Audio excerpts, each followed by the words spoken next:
Two. And we are recording with Mr. Roger Williams, and I've got a mouthful of food of broccoli and cauliflower and peas and carrots and chicken because I'm a fat slob who needs to lose weight. I'm 31, there's no excuse. But because I'm chewing, I'm going to be muting the microphone in a second, and Roger is going to take over because he's a gentleman and a scholar, and he also had no idea I was about to do this to him. So with that, the author of my favorite book, Metamorphosis of Prime Intellect, the book, as always, will be available in the description. But I'm going to keep chewing because I'm a little pig and I need to keep eating. So Roger, take it away, my friend. Yeah, I've been there too, Tommy. All right. Yeah. I'll start by reminding all of your viewers if they want a paper copy of my book, Metamorphosis Prime Intellect. The best place to get it is from Lulu, LULU.com. They are the publisher of Origin, and the cost is the same as getting it off of Amazon, but I get a lot more of the money because I get the cut that Amazon and the book chain normally gets. As far as ebooks and stuff like that, you can go ahead and get those through Amazon. That doesn't matter. Just for paper copies, go to Lulu. Anyway, Tommy texted me earlier in the week and didn't want to do another reading from the curators this week.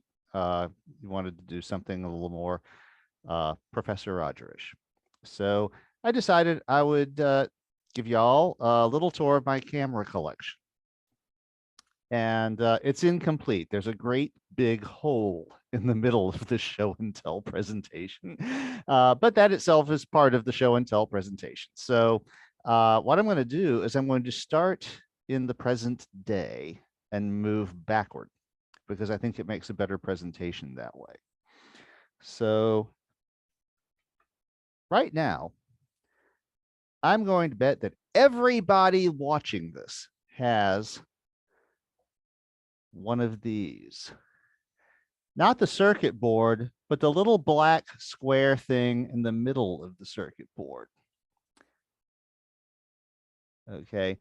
If you were to take your cell phone apart, that is a cell phone camera. And it is, let me see if I can get a better angle on it here. It is literally a black box with a lens and a ribbon cable. And you might be going, okay, well, so what about that? This was the state of the art starting around 2010, maybe a little before in some advanced cases. Now it's everything. Most people who have a camera really have a cell phone, and this is the camera. The rest of this board is called an Alcam. And the reason it exists, this was a Kickstarter. This is one of the few Kickstarters that I've ever funded in my entire life. And it was created to make this dinky ass little thing in the middle usable for hobbyists and amateurs, because the camera itself is not usable by hobbyists and amateurs. So on this board, there's a microcontroller, there's an SD card, and there's a lot of functionality that can be enabled. You can set it up so that it will take pictures when it's triggered by an external event, or so that it works like an intervalometer to do time lapse. It was really cool. And I ended up not actually ever using it, but I wasn't sorry that I funded the Kickstarter. It was actually a pretty cool deal, and it wasn't that expensive. But you would ask yourself, how complicated could it be to use a cell phone camera for something else? And it turns out the answer is very stupidly complicated.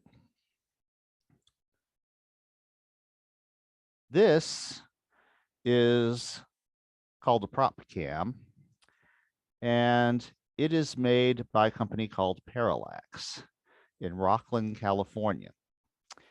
And like the Alcam, this was made to take a cell phone core and make it usable for hobbyists. But it's actually quite different, though. The Alcam ships images. It's meant to record images and it gives you control over how the images are recorded, when they're recorded, stuff like that. But the ultimate output of the Alcam is images on the SD card. The prop cam is meant more like for hobby robots. Like if you want your robot to be able to follow a ball around, it can actually report the coordinates of something of a certain color if it's unique enough within the field of view. It does specialist stuff like that. But the thing is, in 2011, I actually took a vacation in California, part of which was a field trip to Parallax, their facility in Rockland, California. And I talked to the guy who built this for Parallax for about an hour or two. And he had some really interesting stories about the experience of making this camera do the things that he wanted it to do. He said that the document that tells you how to use this thing, okay, is 400 pages long. And in order to get access to it, it takes a 4-digit license fee, which I think Parallax was able to get waived because they're an education company, not a cell phone manufacturer or something. And it's still incomplete. He said that there was a lot of example code in there that was pushing magic numbers into registers in the camera's memory without explaining what those numbers did or anything. And so there was a whole back and forth between him and the camera people, and it was clear that he didn't rate as far as having any, status to get questions answered or anything. So that little stupid piece of plastic with the lens and the ribbon cable contains mysteries. It's like you could spend years figuring out all of the little details of how it works. And the thing is, they're going to come out with a different one next year, and it'll all reset. It'll all be different. So those are made for a company like Sony or Apple or Samsung that has a room full of engineers that can work out how it works, what it does, what it needs to do. And of course, nowadays, camera capability is a big sales point for cell phones. We all know that the latest cameras all have more than one camera, because on that little stupid piece of plastic, you can't change the lens. So, right, you have multiple lenses, you have multiple cameras, because you can't change the lens on a cell phone camera. So that's sort of where everything is nowadays. You've got the black box mystery meat, which your cell phone manufacturer has taken it, done the deal with. Now, as far as cameras, let's see.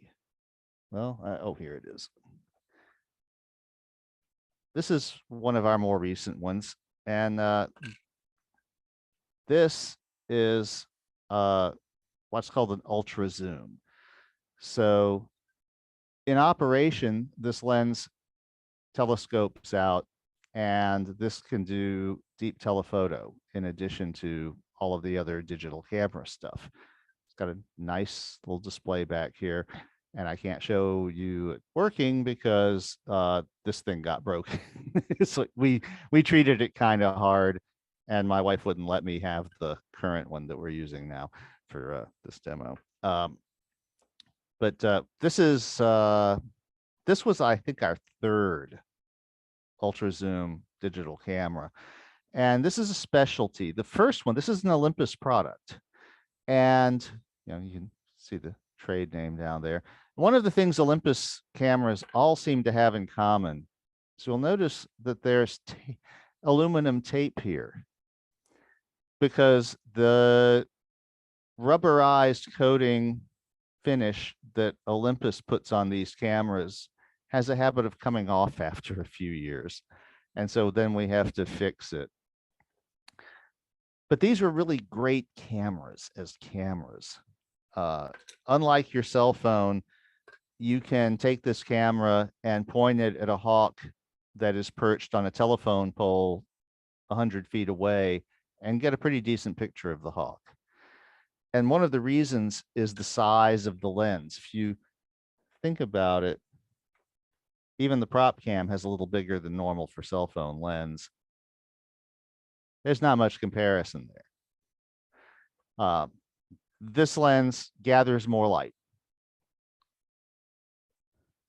has longer focal length. What is it in the prop cam that is so unique? You said it couldn't be used by hobbyists. Well, it's the opposite. It's designed to be used by hobbyists, but for particular things. Parallax does things like hobby robotics. And so this camera isn't designed to record images. This camera is designed to be a robot's eyes. Got it. So it tells you real-time things about, like, if you tell it, I want to look for something this color, and you have a red ball that's in the room somewhere, this can tell you where in the field of view the red ball is, which is totally different from normal camera functions. This doesn't have a way to ship an image. That's not what it's designed to do. It's designed to be eyes for a robot and to have different functionality as far as that sort of thing. But in order to make it do those things, the guy who designed it had to understand how the camera module works so that they could make the propeller module use that information to do the stuff that the hobbyist would need in order to make the robot follow the ball around the room or stuff like that. Are all the magic numbers the mystery meat? Now, is that proprietary information, or is that more like NSA backdoor shit? No, it is completely proprietary, and All it right. changes every damn year. Got it. Every time they come with a new model, it's all different. And it's another book, it's another telephone book documentation as to exactly what everything does. If you had it fully documented, they're a tremendous pain to work with. And of course, for cameras like this, one of the things that happened in the teens that is what they call feature fatigue. So you would get your first digital camera and it would have all of these features where you could put it in different modes and you could manually adjust the things that you wanted to manually adjust. And this was involved getting into menus and stuff. And you would learn it all. And then your camera breaks and can't be fixed because none of these things can really be serviced. So you get a new one. And it's got very similar capabilities, probably better capabilities, but it's also completely different. The menus are arranged differently. Everything's, okay, the capabilities are not quite the same. And so eventually everyone ends up getting their fourth or fifth digital camera. They just leave it in the same damn mode all the time and take snapshots. It's like, how to turn a $300 camera into an Instamatic. Okay. This one, this $2,000 Sony, I opened up the manual, found out how to zoom in, found out how to get the video in. The color was good. I haven't touched it in 8 months. And I won't. Yeah. Yeah. And that's the modern story, really, of, so, and of course, we have the ultra zoom camera because a lot of what we were doing is wildlife. Particularly birds, because that's what Elaine is interested in, is birds. And so you need telephoto to do birds. There was the original ultra zoom camera was made by Olympus in the early aughts, and it was produced for about 2 years. We don't have it anymore because ours broke and we finally discarded it because we couldn't do anything with it. But it didn't telescope. It had, this lens was always out here. So if you were wearing it on this, it was like, okay. But it was a fantastic camera for its time. For, the capabilities were unmatched by anything else. And after Olympus stopped making it, it was a good 5 years before they came out with another camera that had the same capabilities. So there was actually a very lively market for ultra zoom products. That particular camera that they made in the early aughts was for a good 5 years, even after it was out of production, there was nothing that equaled it. So there were people who would pay top dollar for used cameras of that model because there was nothing else like it. Now, of course, the other thing is you can go to DSLRs, and I'll have more to say about them in a minute. But we have always been fond of the point and shoot cameras because they are minimalist. They're very portable. They don't have a lot of the cruft that exchangeable lens cameras have. And we What? come from The what? The cruft? cruft.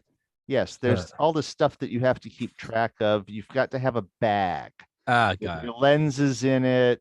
Okay. Even if you don't have film anymore, you've still got all these accessories and stuff. You know, you've got your flash, which is not part of the camera, it's external. And you know, because let's face it, if you're taking a telephoto picture of a hawk on a telephone pole and you need to use a flash, the flash that's built into the camera ain't cutting it. Yeah. So you have to have some, you know, special stuff for that. So right now, the DSLRs are considered the professional level cameras in this digital age. Right nowadays, the only people who use film cameras are real fucking rich snobs. And I say that as an ex-film snob myself. So the inflection point for me personally was this camera. This is made by Epson, better known for their printers. Okay. This is a 1.3 megapixel camera. And as you can see, it's not very miniature by modern standards. This was one of the first digital cameras ever made that had a sensor that was actually made for still photo cameras, not just a repurposed video sensor. I had one of those at work that was about 2 years older than this camera. It was a piece of shit. It was terrible. This camera can actually take a long exposure. It can take several different resolutions. It's not very high resolution by modern standards, but if you're taking pictures for putting them on the internet, to this day, it's completely adequate, or it would be if it still worked. That's the other thing about these. It has a whopping 48 megabytes. 48 megabyte The future. compact flash card, which was at the time one of the largest solid Yeah. state storage devices you could buy. This was in 2001. And the way we got the digital religion was we took this camera to Trinidad. When we booked the tour to go to Trinidad, there was a serious luggage limitation. And so we knew that the bag with all the 35 millimeter stuff and the film and all that stuff was just going to be a complete hassle to take along. And so we brought that camera because we had just bought it. And it was a revelation because with a film camera, every time you push the shutter release, it costs money. And you don't find out until you get home If the how picture many is worth it. Right. But with this camera, you go back to the hotel room at night and you go, okay, that one's out of focus, delete. That one's out of focus, delete. That one's motion blurred, delete. This one isn't framed right, delete.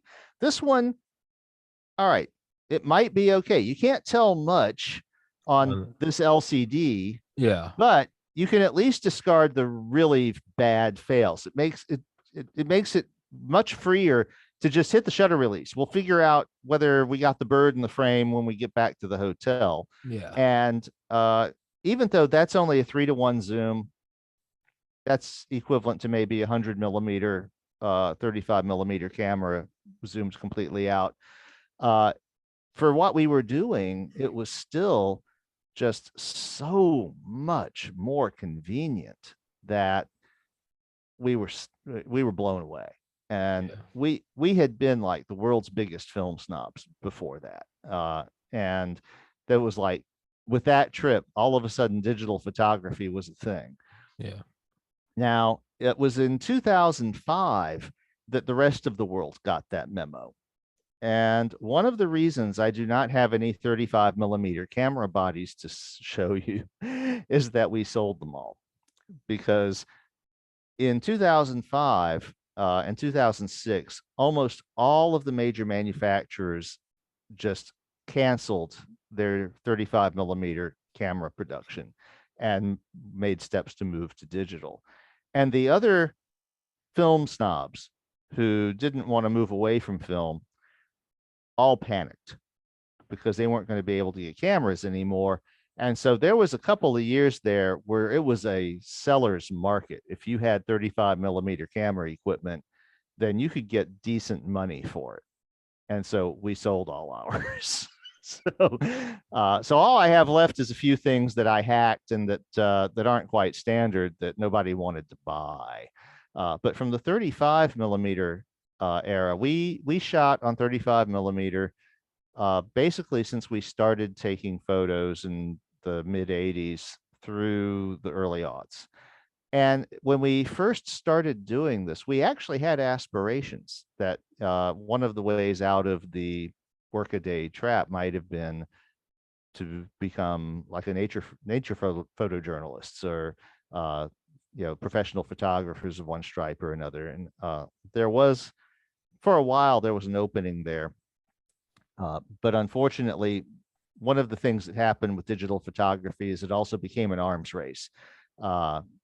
As far as more expensive equipment to get the faster lenses and the longer focal lengths and everything. So we noticed when we would go on birding tours, we would be with like rich dentists and shit, and they would be, they would have $15,000 camera rigs along, Yeah. lenses that were this big and Yeah. shit. And you don't even really need to try when you have something like that. You just snap a photo and it just by default looks better. And it's like, well, fuck. You can get the photo that I can't because you've got a f4.5 300 millimeter lens, which is this big, and we've got an f8, and so ours is motion blurred and yours isn't.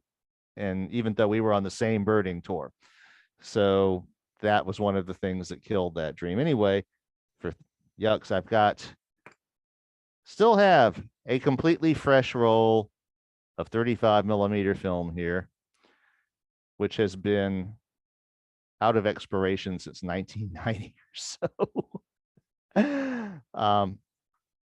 In 35 millimeter land, the only films that anyone professional would shoot were Kodachrome 25 and 60 and Fujichrome 50 and 100. Anything other than that, no one would want to look at your pictures. These are slide films. So when you take the picture, you have a positive image on the actual film. You don't have to get it printed in order to see what it looks like once you get it developed. This is what all the magazines wanted. We were attentive to that. And so we have always shot, when we were doing film, we always shot slide film because of that. That was what the professionals did. And in the course of time, we actually did get a few pictures published, but it was kind of like my writing. It was never quite enough to, be a foundation of anything. We paid for our cameras. Which you, the listener, can change if you go buy the book. Link in description. It will be there. It will blow up. So anyway, but one of the things about the 35 millimeter cameras, the SLRs, is that they were somewhat hackable, especially the older ones. So I did a couple of cool things. One of which was this. This is a 200 millimeter telephoto lens. How do you focus it? Like that. This is a T-mount. We used Yashica camera bodies because you could get the Carl Zeiss lenses that were made for them natively. But this lens was surplus. Okay, this is a 240 millimeter f4 lens that even has an iris, so you can stop it down. I paid $8.95 for this lens. I think this one is Carl. I've recognized that name. Zeiss. Carl Zeiss. Yeah. They're one of the world's leading I'm about to show you a Carl Zeiss lens. This is a Bausch and Lomb. And this lens probably cost $400 or $500 when it was new in the 1970s. They use that name. I've recognized that name. That name is in Grand Theft Auto, but they have it. It's a eyeglasses. No. In Grand Theft Auto, it's a weapons manufacturer. Yeah, they. Side note, sorry. Oh yeah, well, I mean, yeah, they got into a lot of stuff, but they were basically any of these companies that makes high tech equipment like this tended to make other high tech equipment in other fields. So, speaking of Carl Zeiss, in the same vein, this is a Carl Zeiss 300 millimeter f5.6 lens. And I did at one point have this lens mounted on a tube like this one so that I could take pictures with it with my 35 millimeter camera. I would eat this lens if it cost less than $1,000 when it was new. I want to say I probably paid about 25 for it. This lens will project an incredibly clear image of an 18 by 18 piece of paper and project it on a billboard, and it will be razor sharp. These lenses are stupidly overkill for what I was using them for, which meant that it was possible to take some really interesting pictures. Using the Bausch and Lomb, we went to the zoo, and I was able to get like really fantastic close-ups of animals that were somewhat far away, but also pulling it out like this. What you're doing here is the further you pull this out, the closer you're focusing. Okay. So this made it a fantastic macro lens. I mean, I could take full frame pictures of butterflies and bright pictures because this lens gathers a lot of light. You know, it's a very fast lens.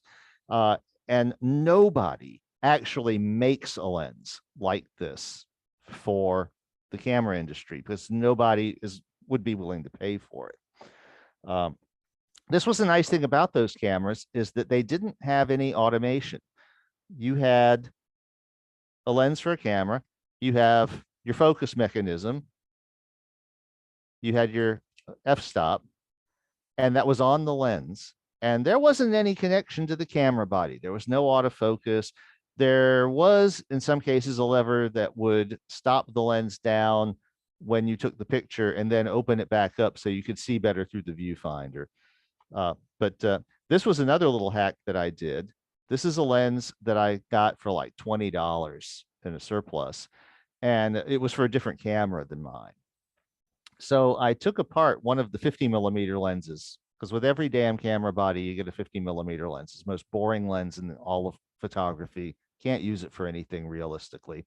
So I took the bayonet mount off of the Yashica 50 millimeter lens and bolted it onto this one so that I could mount it on my camera bodies. And the end result, this is a 135 millimeter focal length lens. So this is semi-telephoto. This is actually a really good portraiture lens. And because the Yashica camera body was thicker than the one this lens was designed for, after I did this, it wouldn't focus at infinity anymore. But it turned out to be a fun lens to use because it also did decent low-level macro stuff because it didn't focus at infinity, but it would focus a lot closer than it was designed to because it's further from the film than the designers expected it to be. So you had all these little things going on that you had to kind of know about. Yeah. What is the infinity? Because probably should have mentioned this earlier. So I got really into photography in like 6th grade. I mean, as I do with things, basketball, weightlifting, pre-med, podcasting, just fucking obsessed. So like 12 years old, just like tearing through like Ansel Adams books. So you're digging this. Yeah. So, and I think it was Christmas, 6th grade. So that would have been December 2002. I remember my parents got me like, one of the original like digital cameras. It was a Sony, whatever it was. And that would have been. Yeah, it was I know it was at least a megapixel. That would have been right around contemporary with this guy here. Yeah. It was probably not too. It was probably another 1.3 megapixel camera. That was state It of the was, art around yeah, 2001, 2002. Cyber Shot. It was Sony Cyber Shot. Okay. That's what I Yeah. remember the I name. remember that camera. Yeah. Yes. Yeah. That was like my OG MP3 player. I would like videotape my older brother. My older brother John would play Red Hot Chili Peppers songs for me, and I would take a video on it, and then I would play the video back to myself. The most inefficient way to listen to music. Battery, resolution. Point is I loved photography. I just loved taking pictures. I was absolutely terrible at it. But and I remember like zooming in though. You'd have like a certain level of like zoom in that was like good. But I remember we like went on top of like the Empire State Building and I was like zooming in with it. And it was there that I noticed something that I also noticed on a plane. There was like this thing where it just would just keep zooming. Like it would have like it's almost like it's like first set of zoom, like you could zoom in this much, but then there was this zoom that just didn't stop. Like it would just, I swear to God, it would just keep until it just got like fuzzy, but it just zoomed. Yeah. It just zoomed Well, forever. This camera does this too. This camera has a 3-to-1 optical zoom, which means that it's actually adjusting the focal length of the lens by moving the elements back and forth. But then you reach, then it would go to digital zoom, which is basically scrolling in. Yeah, basically at that point, it's taking a smaller and smaller sample of the image sensor. And of course, it's getting coarser and coarser because you have less and less pixels when you do that. So it's like me using a 4K camera or something, and I can zoom in so much on the Carl Zeiss. And then after that, I'm scrolling in on the screen recording of the Mac. Yeah. Where you're not getting better resolution. You're just. Yeah, well, you're losing resolution, but you're gaining the ability to zoom on things if you don't need all that resolution. That was one of the things that Andy with Atun Shea did when he filmed our interview and made the documentary about Mopi. Is he did a lot of zooming and framing and moving the frame around because he had a 4K camera. He filmed all of that interview on a DSLR. And I was really surprised at the use he made of it because, for one thing, he, the camera baseline is 4:3 aspect ratios, normal camera, but he filmed the whole interview in 16:9 and widescreen, and he did that by taking sample, like subsets of the frame around my head and all, because I was sitting in the same position the whole time. I was sitting on my sofa. He had the film on a tripod. He had the camera on a tripod. Yeah. And he was sitting behind it. The camera never moved during our interview, but he made very creative use of taking, digital zoom subframes of the full frame and making that the full frame for the video, because you don't need 4K for an internet video. No one's on an and if you are viewing it on like a 50-inch whatever, you're really only going to start to notice it when you're 3 feet away anyways. That is the beauty of those giant resolutions is you don't have to read. Yeah, and you also tend not to notice missing resolution as much on video as you do on a still photo, because on still photos you can just sit there and go really cracked it. It's like I remember in probably same time middle school, so 2002 to like 4. I remember when we first started getting HD channels, and it was kind of like a perk. Maybe it was something my dad paid for extra for like sports or something, but it was just the channel plus 700. So you turn on the news, you could watch it, so channel 12 weather, you could watch it on 712. And what me and my brothers would do is we'd watch like a Red Sox game, like a baseball game, channel 50, and then we go to 750, and then we would hit last on the remote, and we would just jump in between standard def and high def, and it would like burn your eye to the point where it's like you could even walk in, you could walk into the room, and within like 3 seconds you'd be like, hey, put it on HD, because it was so much more clear. Yeah, and the effect is subtle, but it's very noticeable if if you look at the difference. Well, then I think the difference was like it was like a 540p to like 1080 HDR, and it was so. I mean, you could just see like the grass on the baseball field. But I say that to say, when I jumped from like the webcam to here up to the nice Sony, like you can tell, like the first episode I started using this camera. When I look at like 8K stuff, as much as the psychopath OCD in me wants to like film this podcast in 16K, the reality is I've like watched, on like an 8K monitor, I've like watched like the 8K versus the 4K, and sometimes you can tell immediately, sometimes it takes like 30 seconds, but it finally dawned on me the fact that it isn't overwhelmingly, you just go, that one. Yeah. Like, why And spend the money? Unless, of course, you're filming like a movie that you got to do cropping. yeah, and I've made the case. This is one of the things where, you'll remember from our Moore's Law discussion that we are reaching the limit where the computers and the sensors and everything are doing as much as they need to. It's It can't not go, even all yeah. that noticeable if you improve it. So that may be one of the things that limits future innovation, is there simply isn't any incentive for it. Just like there's no incentive to build a rocket motor more powerful than the F1. Yeah. Yeah. So So I feel like the next step would be for like video games. It would be like haptics. There'd be yeah, a new which people have, they've had some things in that direction. You had the Wii and you've had a few haptic controllers, but no one has ever standardized it yeah. enough so that it's, that actually gets you into a problem with cameras, because it's like the feature fatigue problem with digital cameras. It's like, say you are an old school film snob like me, okay, and you want to control the depth of field and the focus and all of this. Well, you can do that sort of, but it requires going into a menu on your camera and Yeah. turning on that feature and operating it, as opposed to the natural camera that, like this lens. This is your focus mechanism. It's always active. It's always there. Because I hacked this lens, the diaphragm actually makes the view dimmer when you stop it down, because it's not being held open until you take the picture. But it also allows you to see the depth of field, because when you stop it down, you get a deeper depth of field. It's especially important with the telephoto lens, because a fast telephoto lens tends to have, like about a half an inch depth of field at the point where you're taking the picture. So being able to see that is an advantage. But with the digital cameras, the interface is different on every camera. There's no standardization.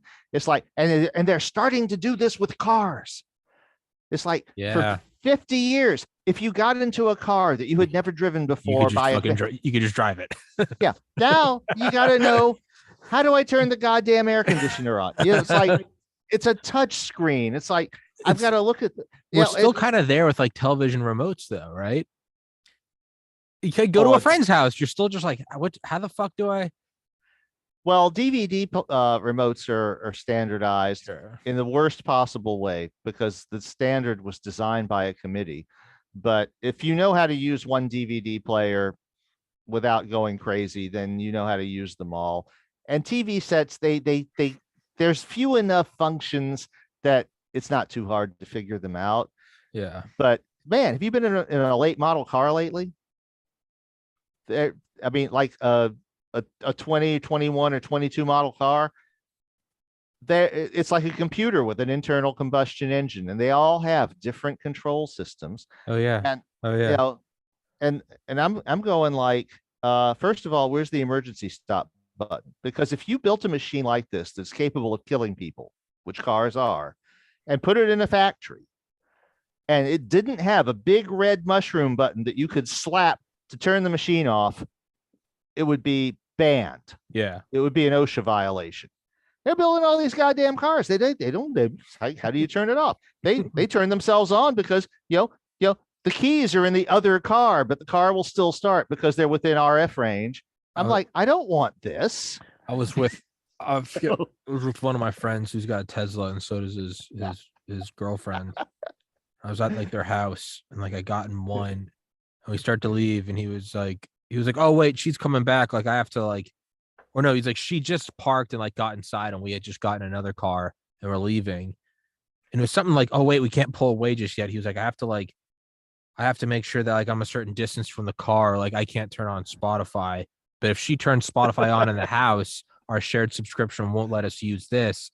And then we'll have to go back. And because I don't have this key, technically we can. And I was like, what? Who wants Shout out to my fucking Honda Civic. It's just like, nope, a piece of metal, put it in there, turn it on, burns gas. Woo. But yeah, no, my brother's got a Tesla. He picked me up in that and took me to Alex Jones on New Year's Eve. And I was like, what the fuck is this thing? Yeah, Like- the latest model car that I regularly drive, my company car, is 2016 Ford Fusion. And one of my coworkers a couple of years ago had to rent a car, and his rental car was a 2020 Ford Fusion.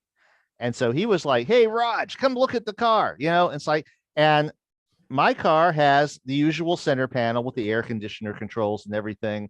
And the car he rented had a big touchscreen. Yeah. And I'm like, I don't want this.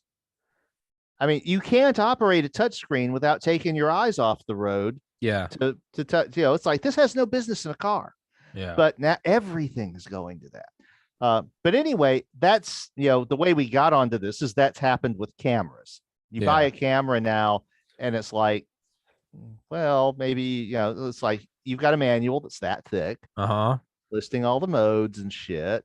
And typical user will get to the point where this is portrait mode, this is landscape mode, and that's it.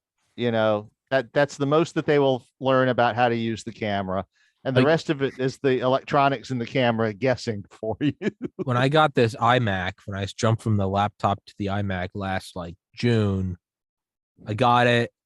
It was shipped here late at night. I put it on the chair outside, and the next day set it up. It was and I've been on Apple forever, and I figured it out. When I got the Sony with the lens, despite being juiced up to get another level of podcast resolution, I left it on the futon in the living room for a week out of intimidation, because I had opened it up and I got this, and I still have the fucking manual. It's one of the only pieces of shit. I got the iMac throughout the entire box. I don't give a fuck. I know how to work it. It's a computer. I've never used I got, a gaming PC. I haven't used a PC in a decade, but I know, I'm like, yeah. There's a mouse and a keyboard. I'll figure it out. That sat out there staring me down, digging into my insecurities. And I opened up the thing, and I had to plug it in. And I was like, well, how that? I was getting hot in the face, and I was watching videos, and I finally found the exact model, because I was watching tutorials.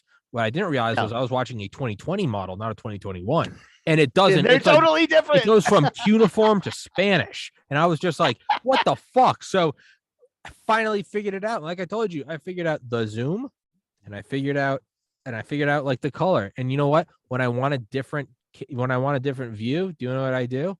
I do this. I don't fucking touch the Sony. I go over to the zoom preferences. Don't fuck with it. and I jump into the iMac camera when I want a different angle. And when I don't, I go right back to this one. I don't fucking touch it. That's why I don't give a shit. Yeah, and that's been a trend. I mean, cameras got there first, I think, as far as consumer devices, but it's starting to be that way for everything. So anyway, Hey, Raj, I'm gonna go throw this in their fridge. Tell them where to get Lulu, or the book, Lulu, Metamorphosis of Prime Intellect. I already did. I know. Tell them again. Yeah, if you want a paper copy of this book, then the best way to do it, from my perspective, is instead of going to Amazon, go to lulu.com, LULU.com. Just search for the title or my name, Roger Williams, and it will be the same price. Lulu has very excellent customer service. I've dealt with them since shortly after their founding. They were the original print-on-demand publisher that would do this without ripping off the writer, which is me. They will sell you the book. They have to charge you the same that they charge, that Amazon would, because of the contracts that are involved. But when you buy it from Lulu, I get a lot more of the money. I mean, literally $6 instead of $2. So on the other hand, if you got an Amazon gift card, or it's just easier, I don't hold it against you if you get your copy from Amazon. That's good too. I get by far the lion's share of my revenue for these things from Amazon.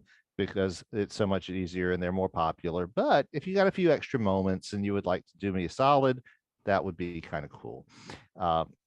As far as ebooks, go to Amazon. There they are, the publisher of origin, and that's where it originates anyway. So yeah, but just for paper copies, that's that. And I wonder how far Tommy's fridge is from the studio.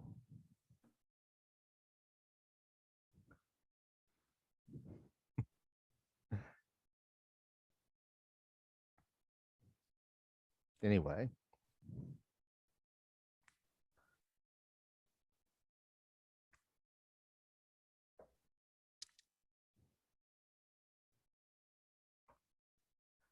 just chilling. Incidentally, my Tommy Carrigan original shirt with Bob Lazar's handsome face there and all the UFO blueprints and stuff. This is a really cool shirt. Tommy has some very nice designs. Take a look at his merch. He's got some good shit. Why aren't you talking? Yeah, I was plugging you because I finished plugging myself and you still weren't back. I decided to mix like a Powerade drink. Forgot I was fucking doing a podcast. I was like, oh, blue raspberry and ice. And I was like, oh wait, Yeah. talking to Roger. Yeah, so I was plugging your shirt that I'm wearing. Ah, thank you. I have the hoodie of that, and I also I made like sweatpants out of it. And today I decided to go like full like SoundCloud rapper, and I wore the full Bob Lazar to the gym. Oh yeah, no, because I was like, instead of some full because I have like the sweatpants designs of a couple of the ones I made, but I never wear them all together for obvious reasons, to not look like I'm trying to do something. So instead, I'll just have on like an insane hoodie or an insane pants, and then I'll always wear like a black something. So if I have the sweatshirt on, I'll just wear normal gray sweatpants. If I have the sweatpants on, just wear like a black hoodie. Today I just looked at it and I was like, let's just go do like full tracksuit. And I did it and went to the gym, and I was like, because in my apartment complex, it's my gym. No one's ever fucking there. 3 people there. Walk in and I'm just like, well, so I purposely like had to lift more weights than everyone else today because I was fucking looking like a jackass in a full body suit of Bob Lazar. And anyway, back to the cameras. So, all right. So before, the thing about 35 millimeter is that it was considered kind of the down market cheap format in the late 60s and 70s. Because if you were a professional, you were doing what they call large format. And the reason for all of this is that film, chemical film, silver halide, all that good shit. Film is more sensitive if it contains larger crystals of silver halide. So if you have a fast film, then it's grainy. And in the 60s and 70s, fast films that could actually do action photography in normal light were very noticeably grainy compared to films that you would put the camera on a tripod and take a careful shot and make everything stable. This is why I said, the films that I said were the standards: Kodachrome 25 and 60, Fujichrome 50 and 100. Those are slow films. They were very fine-grained films. And it actually took a few years for the Fujichrome to become acceptable in the magazine industry. We were getting into it right when that window was opening. And it was a lot easier to get Fujichrome developed. Kodachrome has its own development process. You can only take it to Kodak developers that have the special chemicals for that. The Fujichrome was developed by a normal positive film process that was shared with other less quality films. So 400 speed film was considered rather sketchy, but you needed 400 speed film to do sports photography because especially indoors in a stadium, because you have not sunlight, you have man-made light, you've got things that are in furious motion, you're trying to catch them, and you're going to blow this shit up to put it in Sports Illustrated. 35 millimeter didn't cut it.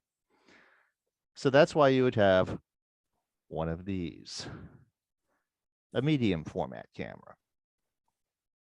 Okay. This takes 2¼ inch square negatives, well, or positives if they're slides. So that's 4 times as much area as a 35 millimeter camera. And this is what you would get back Jesus. from the film shop. I don't have a medium format film, projector to project these slides. So I never Yeah. bothered to have them mounted. But these are slides that I actually took with this camera. I don't even know what they are anymore, but this is the film that went in this camera. When you bought the film,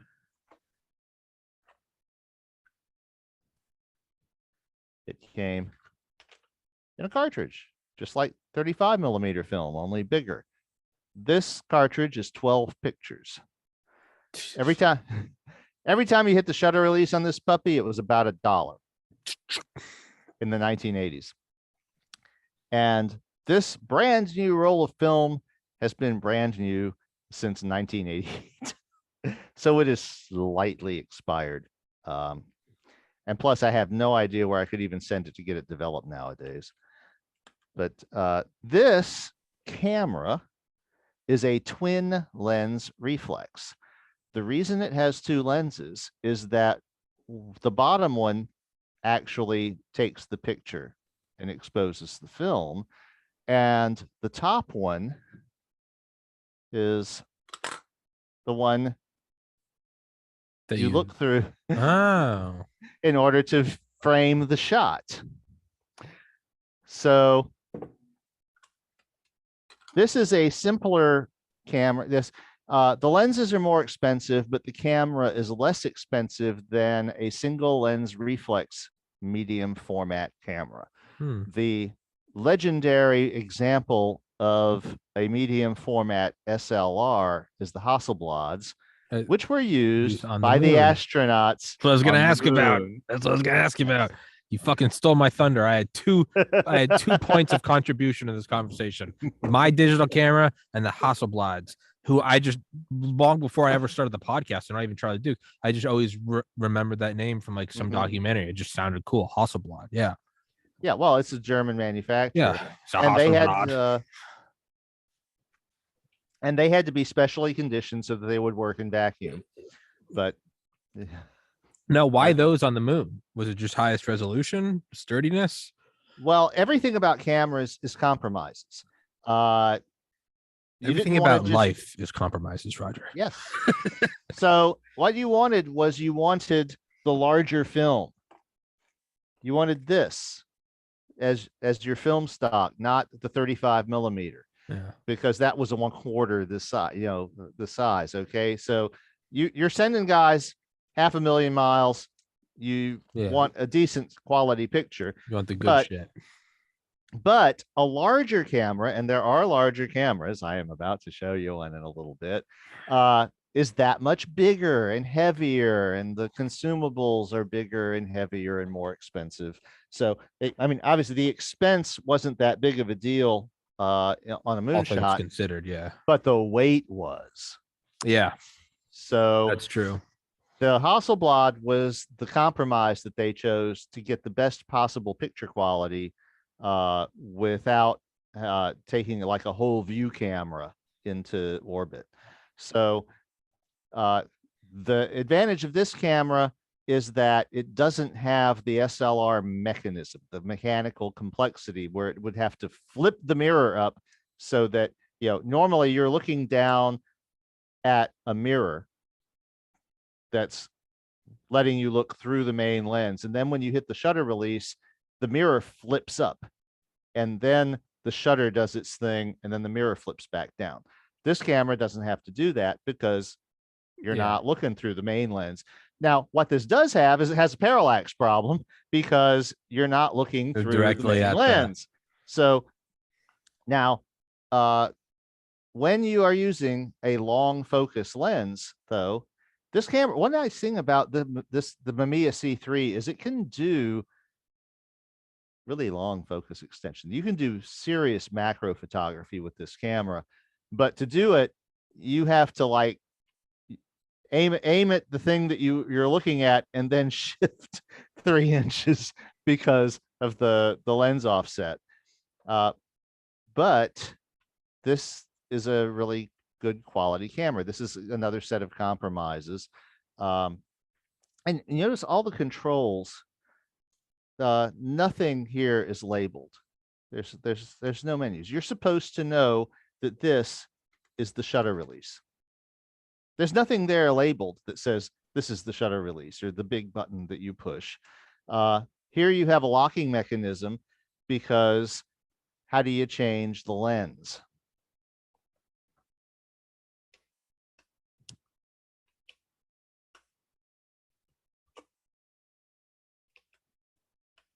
All right, I'm gonna have to figure it out myself because I haven't used this camera in 20 years. My mom had it when I first started getting in it. Oh, My mom had an old camera, like a Pentax. Yeah, and it had there was some weird locking mechanism for the lens. Yeah. okay. Now, this has what's called a lens board. Okay. And you'll notice that I had this thing plugged into the lens. This is the flash adapter. And the reason it's plugged into the lens is that the shutter is in the lens. So I take this lens and I want to do a little telephoto.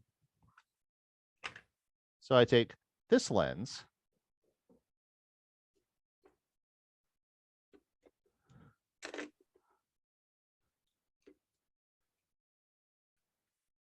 and voila. Okay, that's how you change the light. So you're used to thinking that you have these bayonet mounts and all from the 35mm days. This camera was made between 1960 and 1965. So it's just a little bit older than I am. And it was considered state of the art. It weighs about 8 or 9 pounds. And it was considered a lightweight portable camera that you would use for sports photography and stuff like that. Lightweight and portable. Okay. The future. This was the future. The future. Trademark. FUCHA. That was medium format. Okay. Yeah, where's the big boy? So this is my large format camera. Oh God, Roger has a suitcase nuke. This is a speed graphic. Now, if Clark Kent was carrying a camera around in the 1930s as a journalist, this was the camera. This was the standard camera for journalists before World War II. Jeez.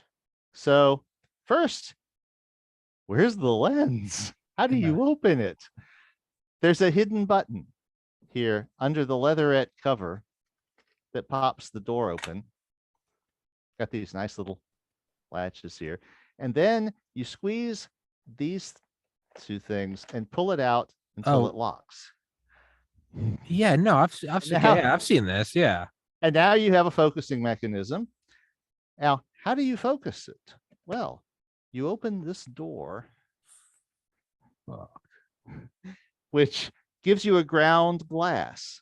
So you can see what you're looking at upside down. I'm just trying to like see headlines in my eyes, like Japs bomb Pearl Harbor. So you get it all lined up. How do you take the picture? Well, where's the film? The film is in this. So you get ready to take your picture. Is that one picture? One picture. Well, it's 2 because it's got 2 sides. Okay. You slap it into the camera after you focused in the camera, and now you are ready to take a picture. Now, can you at least take it? And it's not like 1800s, like you got to pull the whatever fucking lever with the flash. Actually, this camera has a focal plane shutter. Oh. they weren't always used. Hear that lovely sound. Okay. And there is absolutely no interlocking of anything. You can open the shutter when there's film in it, when there's not film in it. There's no safeguards. Yeah, like everything back in the day. Like, yeah, NASCAR races with no fences. Just fuck it. Yeah. Darwinian. And yeah. And oh, and before you take your picture, now I slapped this into the camera, but I missed a step. You also have to pull the light stop out so that the film is exposed to the inside of the camera. And you have to remember to put this back before you release this, which I know is possible. Well, anyway, it's been a while. Now, is that a replica or is that a real? Oh no, this is genuine. This was built before World War II. Jeez. Graflex did not serialize their cameras. They did not put serial numbers or date codes on them. We do have this cool little metal plate here to well, can't get a very good view of it, but it tells you what your probable exposure levels are with the film lens with different tension settings for the spring. I mean, this is, it's like, okay, the spring tensioner is on 6 and I'm at position 3, which is there's several different widths of slit in the focal plane shutter, which moves up to expose the film. I mean, but that is, as archaic as it is, I mean, that was probably some cutting edge shit, right? Oh, it was. This was state of the art shit, man. This is like I said, if Clark Kent was taking pictures for the Daily Planet, this was the camera that he used. Yeah. Now, one of the reasons I know that this was almost certainly made before World War II is that this is actually a little smaller than the usual speed graphic that you might see in use. The usual one was 4 by 5 inches. That's the small version. That's the right. This is of what they considered a miniature version back in the 30s. It's actually a 3 1/4 by 4 1/4 film slot. And if you actually, you see, you have 2 sides, so you can flip this over. And of course, there's nothing to protect you from taking a double exposure or anything like that. You've got to remember, oh, I used this. Yeah. And you open it up and there's the film. I just exposed it. Of course, it's been in here for 20 years, so yeah, no biggie there. And if you plan to take more than one picture, you had a bunch of them. Jesus Christ. That was photography before World War II. Now, insane. Yeah. One thing you might or might not have noticed is that this is a homemade lens, another one of those. This is another camera that used a lens board. And this is another surplus copy lens that I put onto a board that I made myself. And the reason is that because this camera has a focal plane shutter, a lot of the lenses that were sold with it didn't have shutters in them, like the Mamiya lenses do.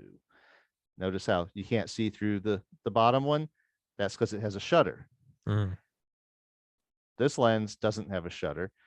A lot of the lenses that were sold with these cameras ended up getting stolen to use as copy lenses. So when I bought this camera, it didn't have a lens, and I had to make one. It actually works. I've never used this camera with real film, but I have used it a few times with copy paper as the film. It's very slow. You have to take a long exposure. It's not sensitive to red light, but it's much easier to develop yourself, which is what you have to do because no one sells film this size. They sell 4 by 5 film, but no one sells 3 1/4 by 4 1/4 film. They didn't even sell it in the 90s. So I would have to cut my own film. And if it's real film that's sensitive to all the wavelengths of light, Then I would have had to do that in total darkness. you would have had to put on night vision. So by using copy paper, I was able to operate with a red light and, load these things, and then also under red light, develop them when I got back home. So I took to few pictures of like our local nature reserve and stuff like that to prove the camera was workable and all that. But seriously, if you were a journalist in the 30s, this was the state of the art. Don't be superfluous. You fucking take the picture when you see the picture. Yeah, it was. You see the president, you take the picture. No, not before, not after. So yeah, and you can imagine what it costs every time. That just makes pictures so much more valuable in my mind. It's not even like a presidential portrait where it's like, well, of course a camera is going to be available for but like action pictures, Yes, where you see a moment of history, like some world leader being assassinated or something. You're like, how crazy it is that there was a camera there. But you notice you don't see a lot of still pictures from this era of sports and action type events. Yeah, maybe a Mickey Mantle or something.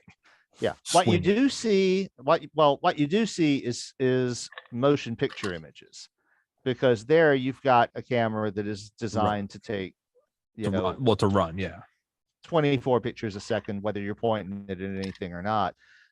But this is the camera that you would have used to take a picture that would be on the front page of the New York Times.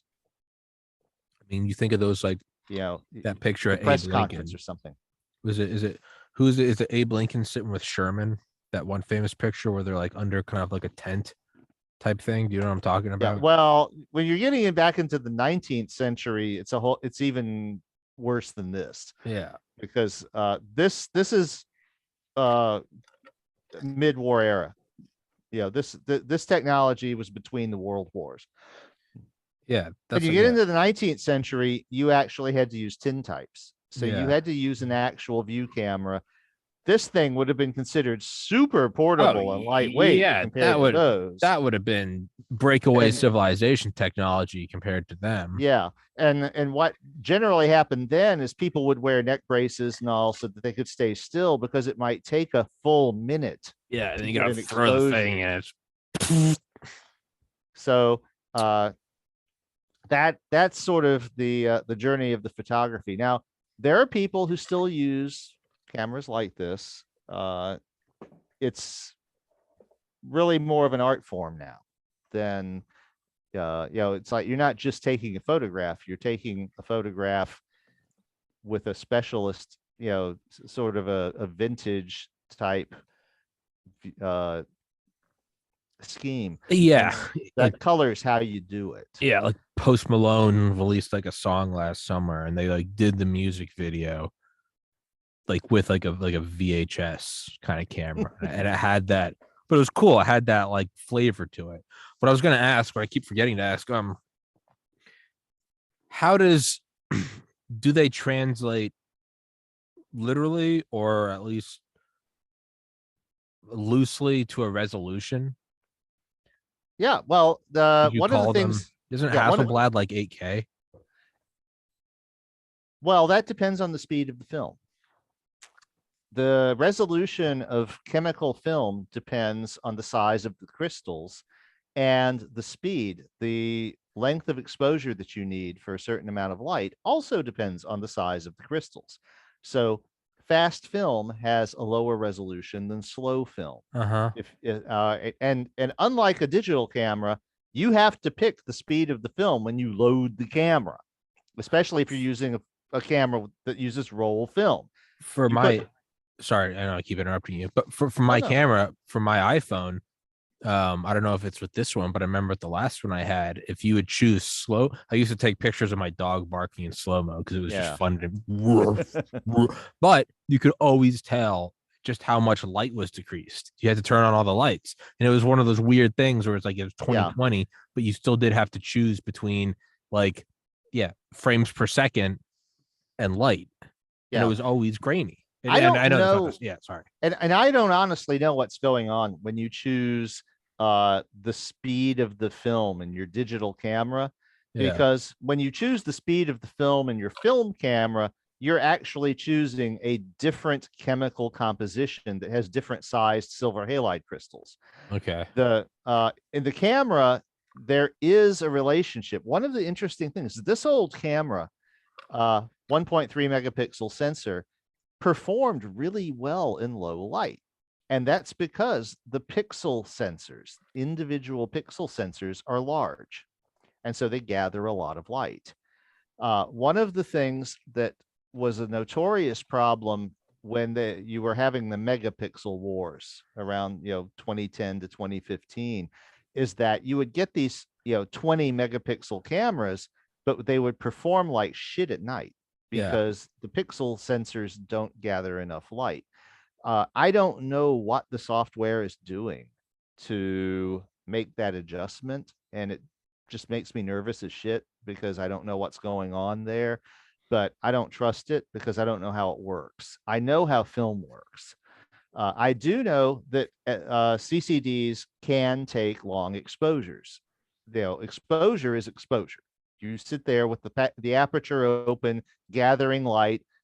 Instead of exposing the crystal to light, you're exposing the CCD image sensor to the light and gathering those photons. That's straightforward.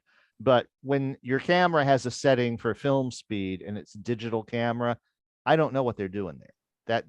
That's a thing that has never made any sense to me. Um, but what happens in film land is when you choose a faster film, because you're going to be shooting at night or you're shooting action where you have to take shorter exposures so that it's not motion blurred, then you're using a film that has larger crystals. And so the final image is going to be grainier. Now, even bad film tends to be higher resolution than the best digital sensors. Kodachrome 25, which is kind of a benchmark, has a resolution. It's considered about equivalent to 2,500 pixels per millimeter. And it's 3,500 millimeter. It's 35 millimeter film. That's a whole fuckload of megapixels for a digital sensor. Say that again. 2,500 pixels per millimeter for Kodachrome 25 chemical film. So there is no digital sensor that can begin to compare with that. Yeah. Um, Yeah. I think that might have been in like the documentary I was watching a couple of years ago about the Hasselblads. And they were saying they're like the reason why this resolution is so great. It was like because modern technology, like digital, still doesn't touch it. No, it doesn't. You put Fujichrome 100, okay, which is not nearly as good as Kodachrome 25.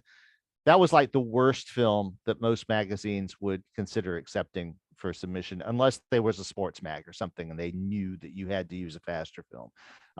The standards that we were told by editors all over the place where you use Kodachrome 25 or 60 or Fujichrome 50 or 100. And those are the only films we want to see. And even Fujichrome 100 probably had about 1,000 pixel equivalent per millimeter. So you had just far more information being recorded than you do with a digital sensor, even today. Even with HD and 8K, you're just barely beginning to touch that.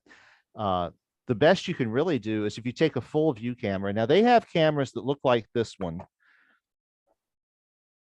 that use 8x10 negatives, 8-inch by 10-inch. Jesus Christ. And they also have more complicated rails that allow you to move the lens around in different ways. This allows you to do things like taking perspective pictures. You can take a picture from the base of a skyscraper where the skyscraper doesn't taper. You can adjust the lens so that The it's whole vertical. Okay, you can't do that with a normal camera. You have to offset the lens laterally so that it's a whole art. And I've never had the means to actually use a view camera, but I know a little of the theory behind them. And a lot of times when you're looking at things that are magazine centerfolds and billboards and stuff like that, those are the cameras that are used. And yes, it costs you $10 to press the shutter release on that camera. Yeah, But you're doing it in a studio where you have like total control over the yeah, environment. This is the kind of camera people like Andy Warhol would have used. yeah. Okay. Your actual people, who are artists of the form, and it's very, very specialized. So, I yeah, no, so what did Ansel Adams use? he used film. He used black and white film. Yeah, I know. That's another thing. Black and white film has a much higher resolution than color film because color film has to have 3 layers, 3 different types of silver halide sensor with different dyes involved. Black and white film is a single substrate. So black and white film is about 3 or 4 times as fine grained as color film. That's for the what's so same weird speed. is you look at his pictures of Yosemite Yeah. and they're just Well, and he used a view camera. He used a camera with film that size, and it was negative film. Now, as like I said, we shoot slide film, but slide film is not quite as fine grained as negative film, just because of the technology involved. Ansel Adams shot negative monochrome film, which is the highest grained film that is technically possible to achieve. well. So what were the resolutions? Well, you're talking about 2, 3, 4,000 equivalent pixels per millimeter over a negative that's 8 by 10 inches. So it's like 30 centimeters across. Okay, wait. So what would that math be? What would I be doing? Oh, you're talking about gigapixels per image. So what we got to do? What we got to do? Inches to millimeters. Inches to millimeters, which is 1 inch is 25.4 millimeters. Yep. So what? 12 And inches. Each millimeter of that fine grained black and white film, probably about 4,000 pixels. And what would you say the inches was? 8 by 10. So now do I have to multiply that? So is it 80 times? No, call it 8 inches. Okay. All right. That'll give you the number of pixels wide. 203.2 millimeters. All right. Times, say, 4,000 pixels per millimeter. Yeah, I mean that's 812. That's 812 megapixels. And that's one line. And that's one line. Hit X squared to find out how many pixels you have on the entire film plane. It's Jesus going to right. Yeah, that's CIA spy satellite. That's gigapixels. Funny you should mention that, because the original CIA spy satellites used film. Yeah, Corona keyhole. And they would actually take pictures and eject it, and they would try to catch it with an airplane. And they'd often fucking miss, and not always. Yeah. Because and the U-2, the aircraft, they did the same thing. They had these massive negatives. Oh yeah. That they would take as they were overflying the enemy airspace, and that just contained just an astronomical amount of information. And the digital, even today's digital, doesn't come close to what I've had on systems could do. I've had on reconnaissance guys, the guys that do ISR, and they talked about, they're like, even in 2022, they're like, a U-2 Dragon lady goes up one time, it will still get more information than like 10 Predators flying around in terms of raw data. Not even close. It doesn't even hold a candle to it. But one of the things that is interesting to me, and like I said, you almost have a parallel with cars, is that the older cameras are understandable. Yeah. They all use the same physics, the same geometry, the same films. You may have the film in a roll, you may have it in plates, that's film, right? Okay. At the end of the day, it's sensitive to light at a certain rate. It has a certain density of granularity, and it's all the same. If you know your camera, then it all translates. Uh, with digital, it's all big fucking black box. And Yeah. you have a few things that you can adjust. It's like when they tell you how many megapixels sensor is, yeah, you can pretty much trust that. But the light sensitivity, and when they tell you you have a selection for film speed, what the fuck is that doing? I have Yeah. no idea, Yeah. because the film speed in film is the size of the sensor. Literally, silver halide crystals are your sensors in film.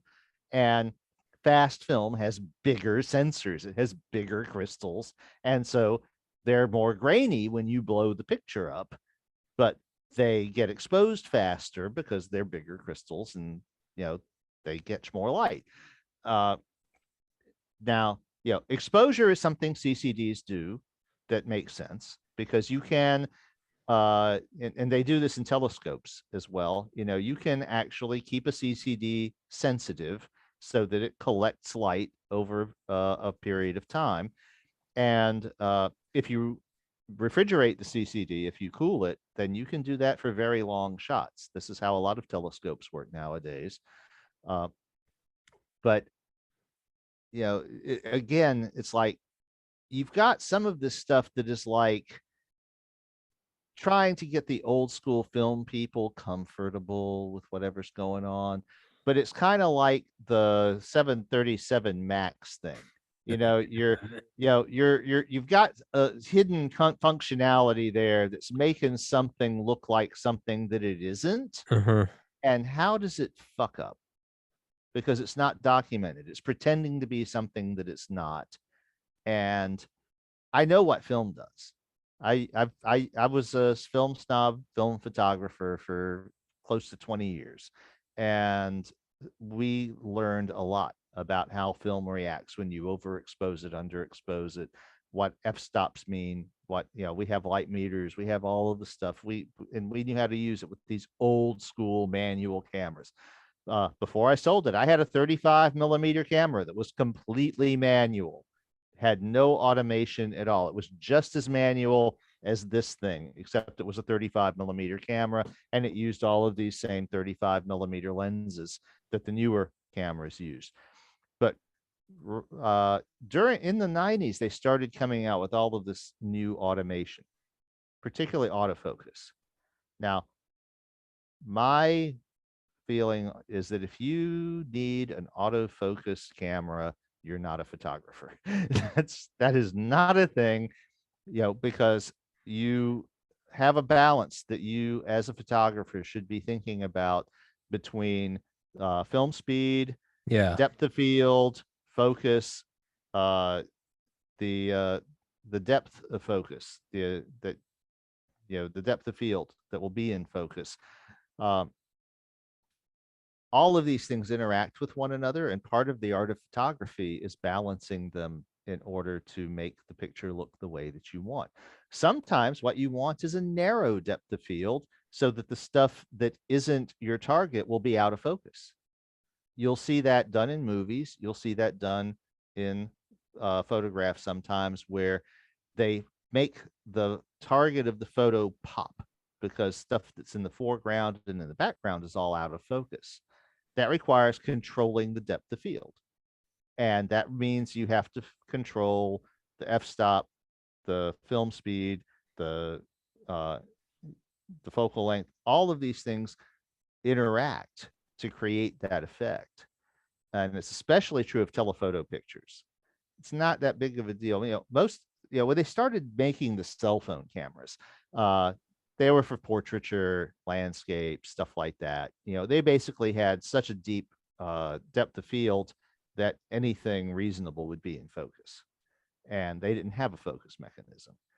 Well, nowadays people use their cell phones to take pictures of the serial number block on things, and they use them as microscopes and stuff like that. So now these little dipshit cameras have to have a focus mechanism, and now they have 3 of them on your phone because they have to have some that are more sensitive to light to get telephoto effects, and they have to have some, because people, they found out that one size does not fit all. So what do? They put 4 cameras in your cell phone now. I mean, There's a what that's was a that? way to do it. I mean, there was there's this camera or there's this phone. Fuck, I don't know, a phone with there was oh, what was it? No, there's one with like oh, here it is. Do you have your phone with you? Or do you still, I forget, do you have a flip phone or an Android or look No, up this is the this is light? this is a Okay. Galaxy S5. This is a 7-year-old design. But it's still I wasn't sure. Somebody that I regularly have on the podcast has like a flip phone, and I can never remember who. Yeah. My dad used to have one. Look up the light L16. Yeah, light L16. It's fucking retarded. Well, part of it is because you've got a lens the size of a drop of water, Yeah, and even this camera has of the lens is about a little less than an inch in diameter. This is gonna blow any cell phone away. yeah. It's a it's got 1, 2, 3, 4, 5, 6, 7, 8, 9, 10, 11, 12, 13, 14, 15, 16. Yeah. And I don't know if there's other ones are. Yeah, it's got 16 with 5 flash or 6 flash. Yeah. Now that my old Galaxy S5 has one camera with one lens. It's old school by cell phone standards. But they're trying to make cell phones do what real cameras do. And the problem is that real cameras actually have lenses that are not the size of a drop of water. And there's a limit to how much light they can gather and how sharp of an image they can produce simply because the lens is so small. So if the resolution seems to be like we go back and it gets better, and then we go back even further and it gets even better. The weird question is then begged is like, what the hell are we progressing towards? What are we evolving towards? And the only trade-off I can imagine is availability and ease of function and ability to just take I have 53,000 photos on my phone. The fact that I can just and it doesn't cost you any money to take a picture. Yeah. This is one of the things that I've had to get used to with because I have that old school mindset. It costs money to press the shutter release. And I've had to get used to taking the cell phone and taking a picture of things and texting it to someone to say, okay, this is what I found on site here. Why is this messed up like this? Rather than trying to describe it over the phone or something. That's a new capability that didn't exist before. But on the other hand, those cameras, as cameras in a generic sense, are crap. But that's not new. If you think about it, you had the Instamatic era in the 70s where you had these little point and shoot cameras. They didn't have focus mechanisms. They took teeny little, 15 millimeter wide film negatives with cartridges, and they were terrible. I mean, they were just abominable. They were okay for portraiture and bright light and for landscapes and stuff, but anything else they were terrible. It's like, does this remind you of anything? This is what the original cell phone cameras. It was just like, okay, just like your cell phone does all of this other shit that your phone never did before, and one of the things it does now is it takes pictures. So, but they're not good pictures, they're crap pictures. But then most people were never photographers. They didn't, geek out on photography. They just bought a Kodak Instamatic 135 cartridge camera and, loaded the cartridge and aimed it at grandma. Disposable. And, it was, basically garbage quality. I had one. And, so cell phone cameras are actually a big step forward from that. You can actually take decent pictures with a modern cell phone camera in some situations. Not all, but in some. They're especially nice for people like me whose eyes are getting old and can't see up close. So it's like, oh, we got this thing. I can't read the goddamn writing on it. Click. Oh yeah, yeah. Oh, okay, Yeah, yeah. I've watched my So I watched my dad do that. Yeah. so yeah, and yeah, that's a trick I picked up from coworkers who are younger than I am. It's like, yeah, Dad, why don't you try this? Yeah.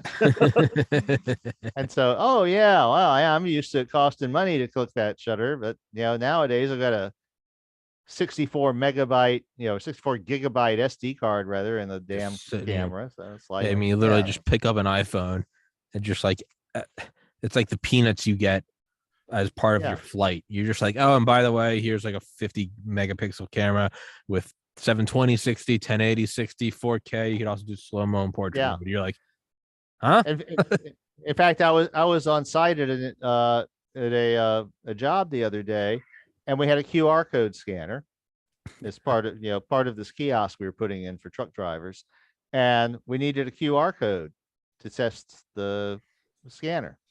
And so I whipped out the cell phone, and I have all of the QR codes my dad has sent me for the movie passes to get us into the movies. And I just picked one of them up and showed it to him. Boop, Yeah. there it is.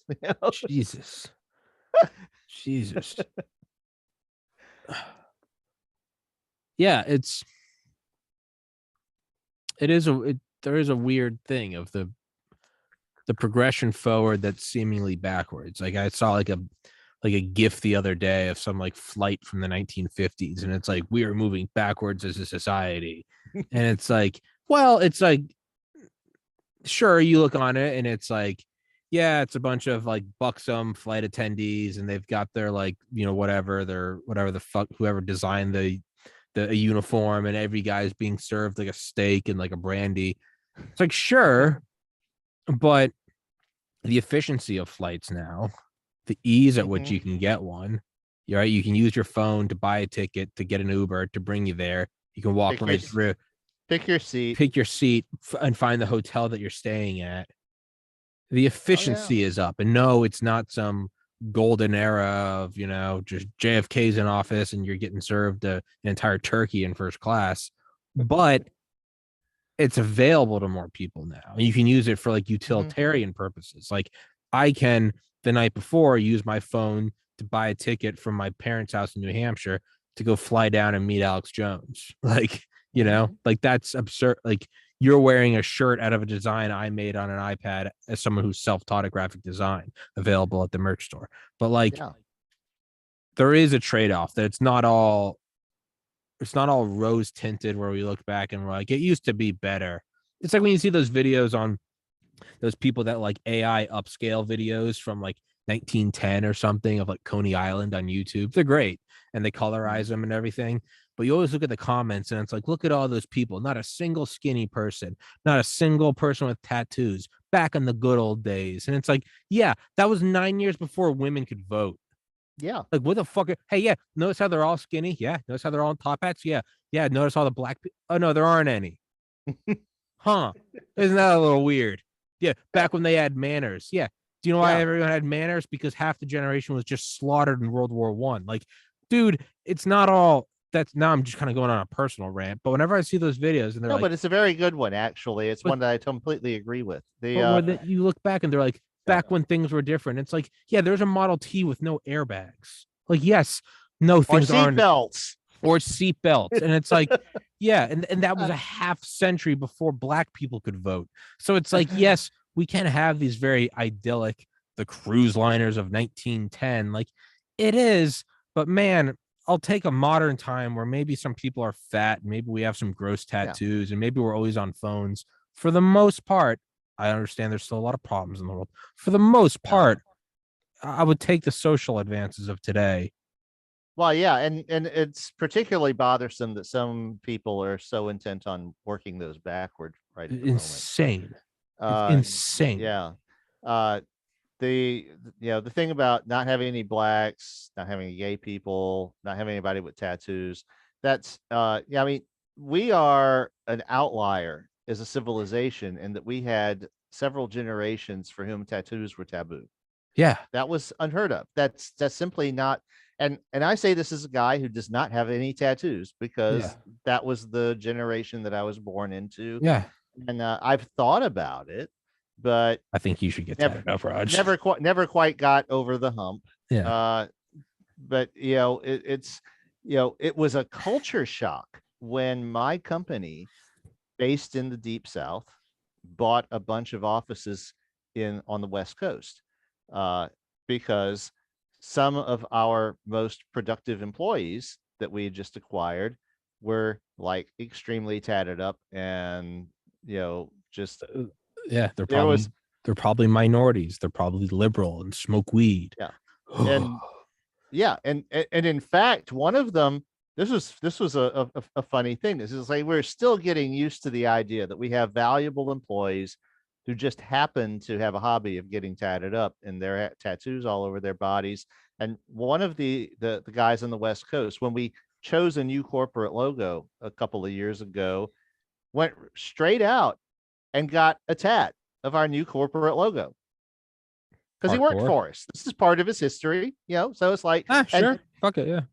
yeah, I mean, this is the guy that was, that's the way that he functions. It's like, this is part of my history. I work for this company. Hey, man, we got a new marketing person and new corporate logo, and we're all one big happy company here. Okay, right on his arm there. And the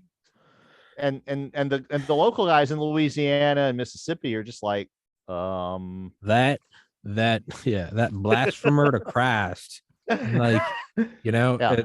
it's fuck it. I'm gonna pull up one of those videos right now. We're gonna read the we'll finish this one up with reading the comments. Let's see.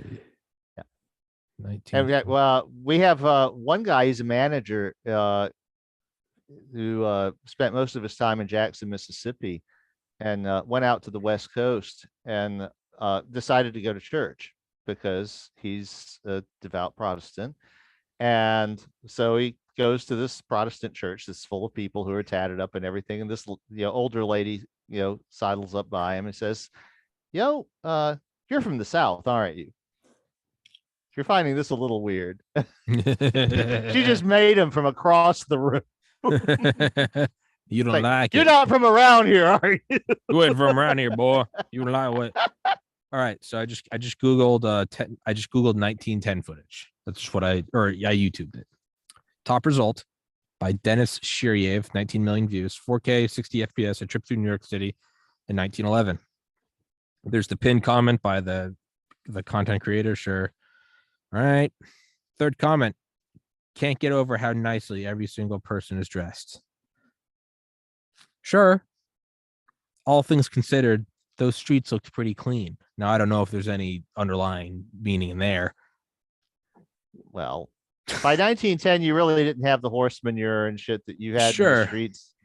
But rich or poor, they all had class. They looked amazing.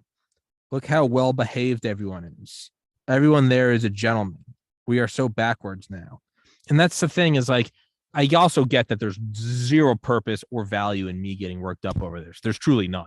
That being said, when I look at that stuff, I do think that there is sort of, it's completely glossing over, because when you simply look at something and you see a time when every woman is in like a nice dress and every guy is in a 3-piece suit, sure, it's easy to look at it and go, we've gone backwards. Why wouldn't you be upset? Why is the world you're in now worse than the one then?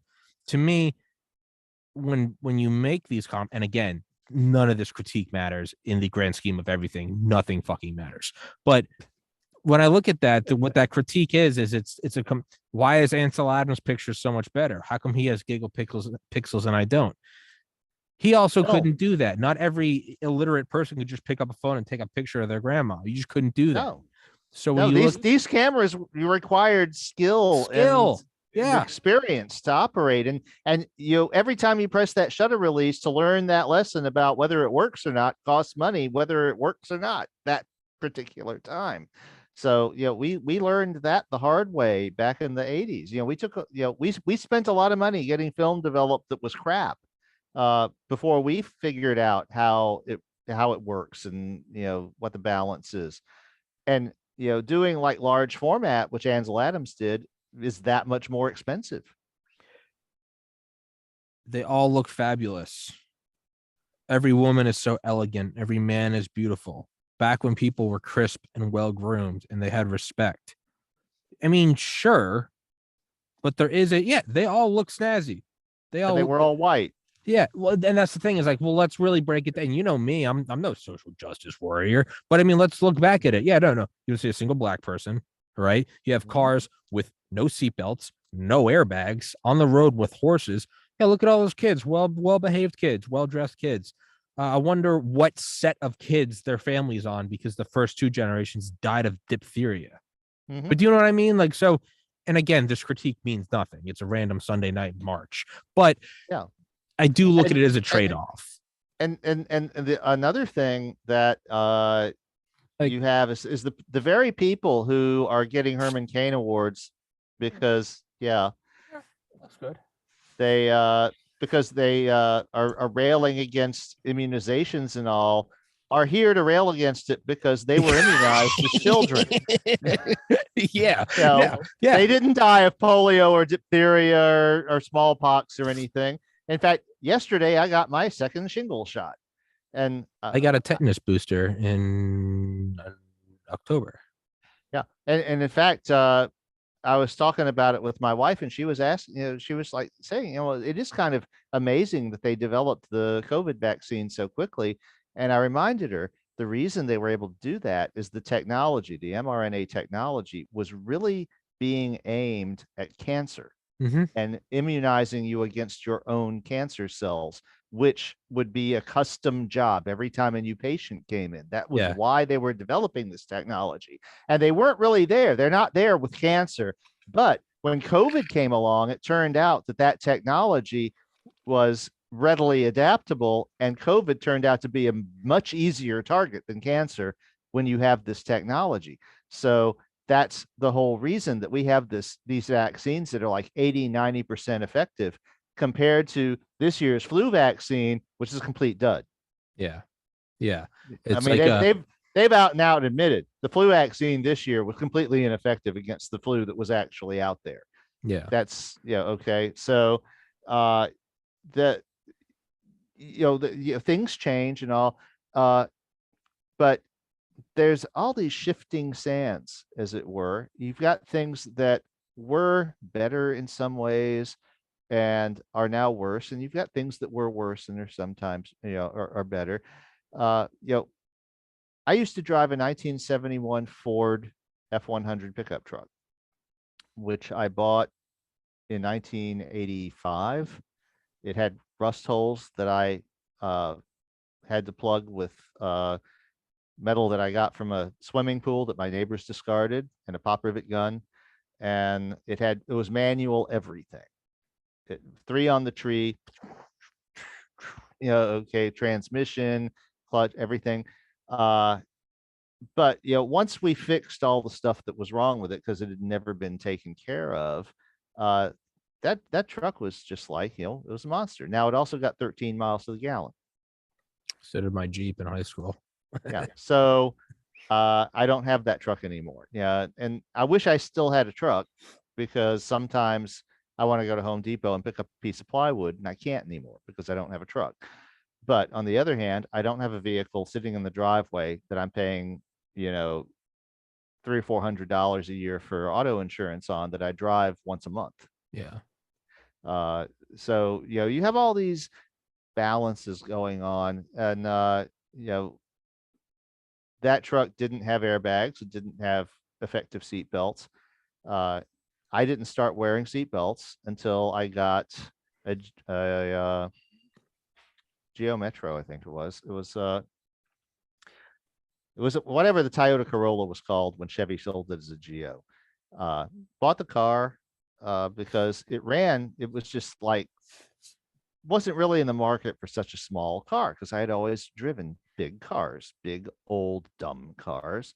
And I had this little car that was nimble and very responsive and felt nice, but it was also it also weighed less than 2,000 pounds. So it's like I started Yeah, putting the fuck damn yeah. seatbelt on, M and M M1 V1 equals M. What was it M1 plus M2 times V1 plus? Yeah, yeah. I remember that M equation one half from. MV squared. Yeah. No, I remember that one from physics. The elastic, and it's just it's. Yeah. So it was like, okay, yeah. Now, I had a what was it? Another Toyota that it wasn't the Corolla, it was the next one up. Camry. That was my work car for a few years. And one day, uh, totally not my fault, got in a wreck. This woman, I think she was doing the cell phone thing, decided to take a left turn, didn't bother to look to see whether there was another vehicle coming from the other direction, and she T-boned me. I mean, if she had been trying to kill me, she could not have made a better hit on the driver's side door of my car. Knocked the car 15 feet off course, turned me around. It was like, you know, and by the way, did you know that the front grille of a Jeep Cherokee is 6 feet high and 12 feet wide? Because that's what it looks like when you look out at the driver's side window and see it coming for you. And I walked away. And I didn't realize what a miracle that was until I looked at the car afterward and realized how carefully that car folded up Mm-hmm. to protect me and keep the Yes. Jeep out of the driver's seat. Yeah. Uh, it turned out that the seat Crumple had, zones. the seat had jammed up against the center hump. And, there was all these little things that had obviously been engineered in to keep the integrity of the of the passenger compartment. And I realized after it was like a couple of days after the accident, I realized, if I'd been driving an older car, I would probably be dead. 100%. And so sometimes it is better. But on the other hand, It's a trade-off. And no, maybe it's not a yeah, beautiful 1970s car or 1950s, whatever, but there's yeah. the trade-off. And that's But on the other hand, then you get a little newer and everything's on a freaking touchscreen panel instead of having real controls. And you don't, one of the things I found out about my Fusion is that it's a drive-by-wire car. There's not a cable connecting the accelerator that's to the good. throttle body. That's fun. And the way I found out about it was one day I put the car in gear and got ready to go home. Pressed, I had the air conditioner on and I pressed the accelerator.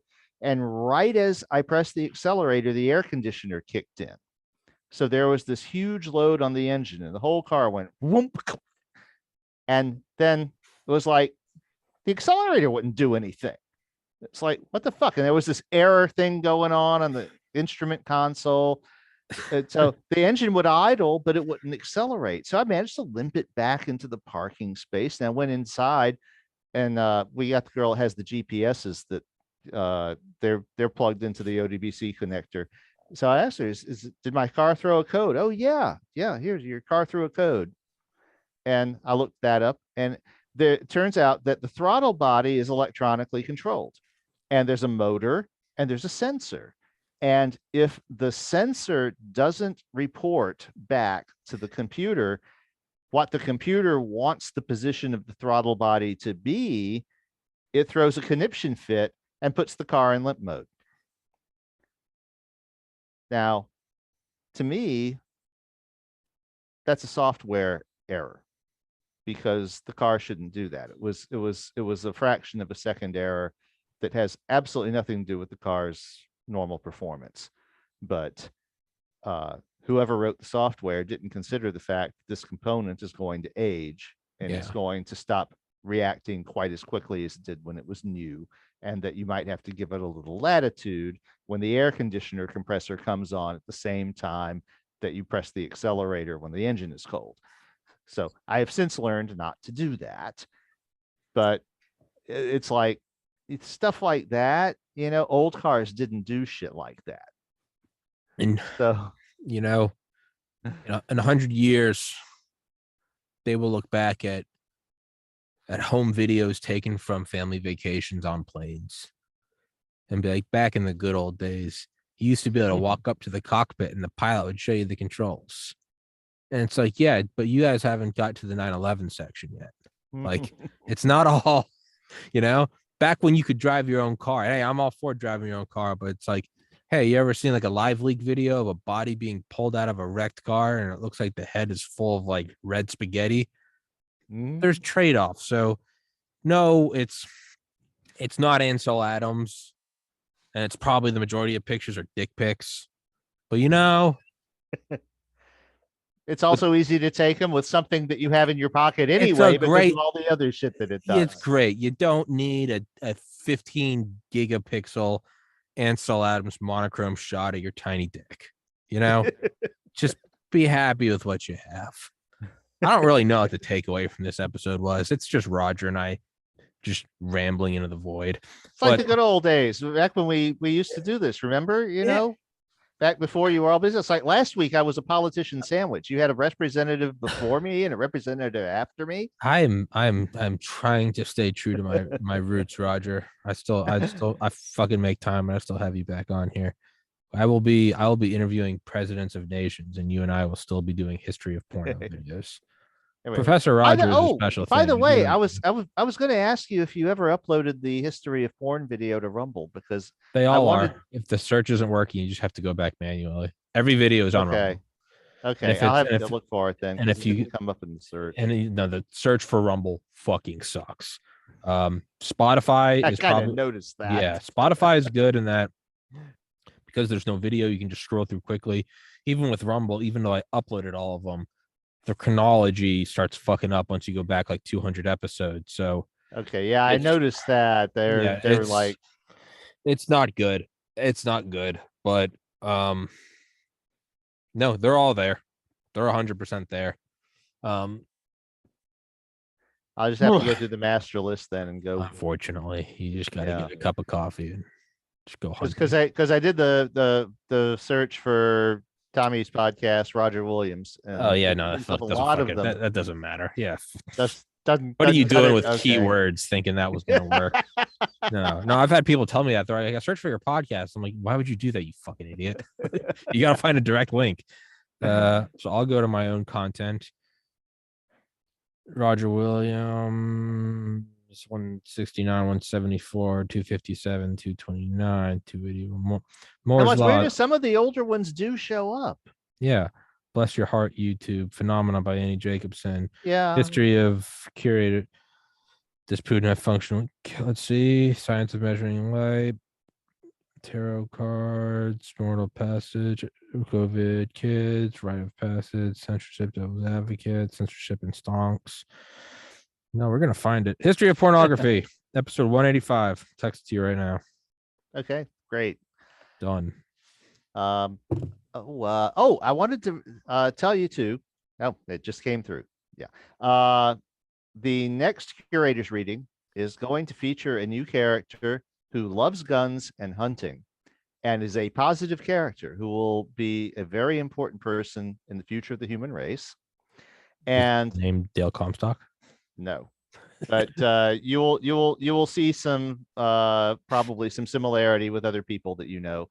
And the reading after that will actually contain one of the major inflection points equivalent to the invention of the fire bow, as far as defining humanity's capabilities in this future history. So we got some good shit coming up in the curators. Fuck yeah. On this coming Sunday, I got a guy at 4. I'm going to try to move him to 2 and move you to 4. And if I can't do that, I can give you the 2 slot or the 6 slot. But I think I only have 1 this coming Sunday. So we'll absolutely get back into the curators. 2 and 6 are both fine. Just let me know. Beautiful. I'll email him right now so I don't forget. But not that this is part of this. What am I doing? I don't need to do this right now. I'll email. I can't multitask. This is the 3rd episode today. My brain's fucking cooked. I was going to mention, my dad mentioned is, maybe apropos of nothing, but he thought you looked a little ragged when he watched our last one. I think I told him, he's like, I think Tommy may have been burning the candle at all three ends. I've been doing that a lot lately. It's yeah, I'm my plan for this year is to get 365 episodes in, like a normal person. I'm way ahead of it right now. Today's what, March 27th. So 31, 28, 59, 79, 66. No, 86. We're 86 days into the new year. And my first episode of this year was 653. This is episode 763. So I'm at 110 episodes, 86 days into the year. So I've got a 24-day lead on my impossible goal. You're well on your way to doing 4-digit episode numbers, dude. I know. I'm 1,000 might be lining up with like New Year's or something, so that would be cool. Yeah. I haven't decided. You're gonna have to figure out who you want on for your. Well, I've thought about that. I've thought about that. I don't know how I'm gonna do. I might just have my parents on or something. And I feel like this is buried enough in an episode they won't find it. I think that or have an ensemble episode. Have like me, Dale, maybe a couple of your everybody. Just sort of have a round table. Do some riddling and just have like 80 people appear on over the just like power hour. I'm like, everybody gets 10 seconds on. Might do it. You get a car. You get a car. You get a car. Everybody gets a car. I might have like my dad on or something. I think that would kind of be like a cool like honoring of your elders for episode 1,000. Or I've thought about, I want to get like a green screen. And like sometimes when I can't get an author, I'll just go over a book that I like. You and I did it with Phenomena by Annie Jacobson. Yeah. I thought about getting that book, How to Win Friends and Influence People, and just talk about the importance of like leverage. But I want a green screen behind me of a video, and I want it to make it look like I'm on like a little like dinghy, and I just want Epstein's Island behind me, and I'm just gonna talk about the book and never once address the pedophilic blackmail center. And I'll be like, listen, the halls of power are in the mind. Just have like a torture chamber with the Mossad on there. I don't know. So there's two ways. Maybe give homage to my elders. Pretend I'm outside of Epstein's Island. I haven't decided which one. Maybe somewhere in between. It's your podcast, dude. Whatever you decide. Fuck, I wish it was sooner. I'd get Zelensky and Putin on together. I'd be like, all right, neither of you knew that I was bringing the other on. And then I'd bring the screens together and I'd be like, here you are. They would just both sign off. They'd be like, fuck off. Oh, I did a Daily Kos article on the subject of our last discussion about whether the Russian nukes still work. And that ended up being the most popular thing I've ever put on Daily Kos. I love some of the comments from last week of people commenting on that video. You can always tell when we pissed off some like Russian people. Yes. Yeah. Zelensky is corrupt authoritarian. He's no hero. And the other one is like, American sheep are dumber than corrupted. The last one's like, does this guy know who daddy is? A soldier? I think not, Roger. I'm like, that's not even what's said. You can always tell when you pissed off. They're like, stupid American pigs. And it's like, shut up, Vlad. I know you're commenting, you dumb pig. No, that was an awesome episode. But Raj, let's wrap this bitch up. We'll resume next week with some readings.